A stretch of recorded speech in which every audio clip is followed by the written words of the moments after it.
I grew up in a very rural community in the Southwest, and I grew up knowing the value of water. But what I didn't know was the jobs and careers, those opportunities in the water industry. That was sort of a thought that never came across.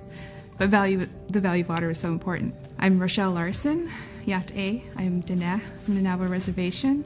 I work for the Albuquerque Bernalillo County Water Utility Authority in Albuquerque, New Mexico. I've been working there for 4 years now, and I'm a principal engineer working and managing capital improvements projects for the organization. Outside of my job, I'm very passionate, and I love to do outreach and mentoring activities. And whenever the opportunity arises to do something in a small community, I kind of jump at the chance to do so. I have a little bit of a background in teaching, so education is a little bit, of my passion. I have 2 parents who are teachers, so yes. One of the challenges in the water industry is the workforce pipeline. Sustaining the workforce pipeline is a big issue. Recruiting operators and engineers to come into the water industry is also a big challenge as well, and even more so in smaller communities.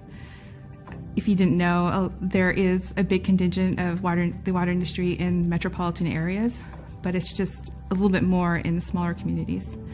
85% of all of the utilities in the U.S. have 3 or fewer employees.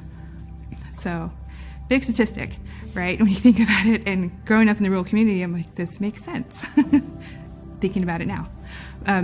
So one of the things that I'm very passionate about and working on is trying to come up with an educational program, working with these rural communities to develop more awareness of the water industry and, of course, operators and engineering, that path, but also the other careers that are available. There's a whole customer service contingent, there's, accounting, all of these other things.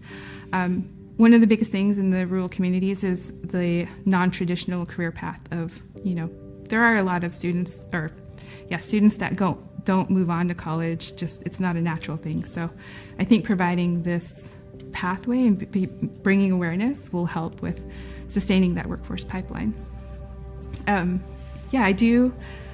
Whenever I do outreach activities, I always bring in, oh, hey, guess what? This is what I do, and this is what you could do. If you don't want to be an engineer, because I know that's scary, there's also, being an operator. What does that mean?